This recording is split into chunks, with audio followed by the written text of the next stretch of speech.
Good question. I think the best asks come not from you as the organisation, but I mean, the example we've just heard is from people who support your organisation. You know, to counter your "if you don't ask, you don't get" fundraising cliche with another fundraising cliche. You know, people give to people; they don't give to organisations. So if you, well, obviously, making a point, but if you can put your fundraising asks in the hands of your supporters and enable them to ask money on your behalf, it's so much more powerful than you doing it yourselves.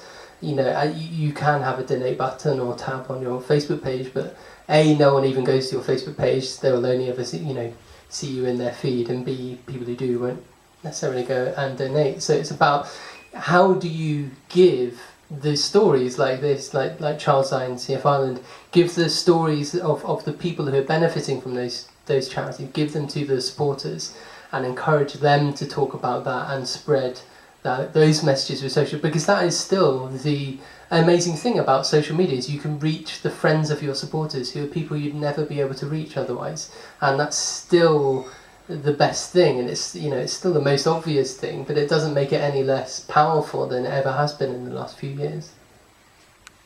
All right, I want to turn it over. We have about 20 minutes left, so I want to turn it over to you guys. Should we use the mic or should people scream? What do you think?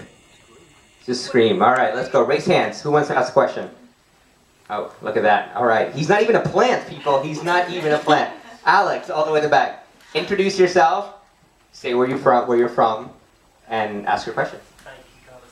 I'm Alex Swallow from the Charity Leaders Exchange. What I really wanted to ask is, how do we get the brilliant information contained in this guide out to more organisations? So, just in this room, there's loads of people who I think use social really well. But how do we get it out? How do we get these messages out there so that more charities can benefit from them? Is it mainly about case studies so they can say, oh, that charity's a little bit like me? Or is it that we need to sort of do a point-by-point guide? Or what do you think would help more charities use social better for fundraising? Well, first step, presumably tell all your friends about the guide and that you're here. Like, why aren't you on Twitter now? Right now, everybody. Hashtag friends and money. Yeah. No, go. I don't want to answer the question. So you. Yeah, no. Okay, who's going to answer the question? Come on. If not, I will choose. All right, go, Lucy. You made that face. How would I get the guide? Oh my God! Talk about putting me on the spot.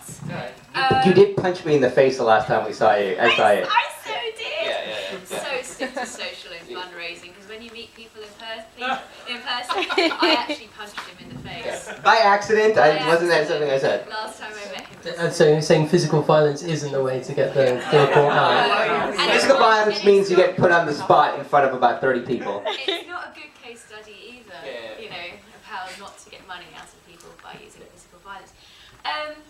Okay, how would I do it? From a Child's Eye perspective of, gosh, Alex, you've really put us on the spot.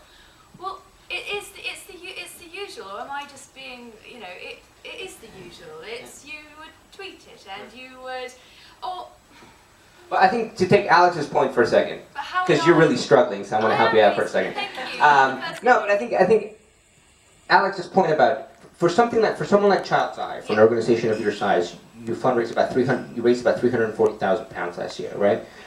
Would you find it more useful? And Alex, tell me if I'm putting words in your mouth, but would you find it more useful to kind of learn from organizations that are exactly of the same size and maybe in the same space, or is it about kind of inspirational about what the Cancer Research UKs of the world? Is there pros and cons? How would you learn? Yeah, I think first of all,